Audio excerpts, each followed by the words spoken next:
क्या आपने कभी डेजा वू के बारे में सुना है? वो अजीब-सी फीलिंग जिसे आपने पहले अनुभव किया है। क्या ऐसा कोई इंसिडेंट जो आपके साथ पहले हो चुका है लेकिन आज आप देख रहे हो ऐसा फील होता है कि हाँ, ऐसा पहले मैंने देखा हुआ है? क्या ऐसा संभव हो कि आपने पहले कई जन्म ले चुके हैं? मरने के बाद क्या होता है? क्या पुनर्जन्म वापस होता है? क्या ये सच है? Today we will explore the ancient secrets of birth and death. क्या हमारे जन्म-मरण का चक्र ये सिर्फ मिथ है या फिर इसके पीछे कोई गहराई है या कोई सच छुपा हुआ है जिसे हम जानते नहीं हैं? Reincarnation and death, a concept found in every ancient civilizations, but सबसे ज़्यादा इसे विस्तार से वेदों और उपनिषदों में बताया गया है। लेकिन सवाल ये उठता है कि हम सिर्फ एक जीवन जीते हैं या कई बार जन्म लेते हैं और मरते हैं? इसका उत्तर सिर्फ धर्म में ही नहीं बल्कि साइंस में भी छुपा हुआ है। आज हम दोनों पक्षों को समझेंगे, वैदिक रिसर्च के साथ और साइंटिफिक रिसर्च के साथ भी। वेद और गीता के अनुसार आत्मा अमर है, शरीर बदलते रहते हैं लेकिन आत्मा नहीं।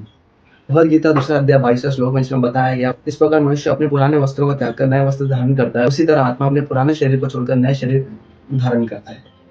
दुर्द नारक के पुराण उपनिषद में भी लिखा गया है, 14 स्कंद 14 अध्याय 3 श्लोक, यथा कर्म यथा सुतम। मनुष्य का अगला जन्म उसके कर्मों के अनुसार होता है। मतलब जो कर्म हमने पिछले जन्म में किए हैं वही तय करेगी कि हमें हमारा अगला जन्म कौन सा होगा, इंसान, पशु या किसी और लोक में।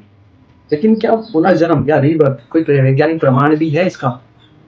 डॉक्टर यंग स्टीवेंसन की रिसर्च में पता चला है कि उन्होंने हजार बच्चों के ऐसे केस डॉक्यूमेंट्स किए जिन्होंने अपने पिछले जन्मों की कुछ यादें बताई है जो बाद में सत्य साबित हुई है।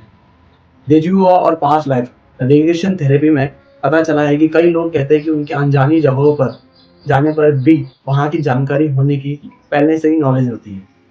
इसका वैज्ञानिक कारण क्या हो सकता है? अगर पुनर्जन्म सच में होता है तो हमें अपने पिछले जन्म की यादें क्यों नहीं रहती? मंडूक उपनिषद में पहला अध्याय 2 श्लोक, स्मृति का क्षति का कारण जन्म के बाद की परिस्थिति और नए कर्म पर होती है। हमारा दिमाग जन्म के बाद एक मेमोरी सेट से गुजरता है, इससे पिछली यादें धुंधली हो जाती है, लेकिन कुछ लोग खासकर छोटे बच्चे कभी-कभी उन यादों को रिटेन कर लेते हैं।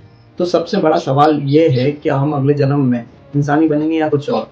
भगवद गीता में इसका आंसर दिया गया है। कहते हैं कि सतोगुण में रहने वाले देवताओं के लोक में जाते हैं, रजोगुण वाले मनुष्य बनते हैं और तमोगुण वाले नीचे लोक में गिरते हैं, यानी नीचे वाली योनियों में गिरते हैं, जैसे पशु, पक्षी, जानवर इस तरह।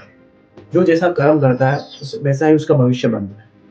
अगर हमें इस जन्म मरण चक्र से मुक्त होना है तो क्या करना होगा? भगवद गीता 8वां अध्याय 6वां श्लोक कहता है कि अंत समय में जो व्यक्ति जिस भाव का स्मरण करता है वही उसे अगले जन्म में प्राप्त होता है। इसलिए हमें अपने जीवन में अच्छे और आध्यात्मिक ज्ञान प्राप्त करना होगा, यही मोक्ष का मार्ग है।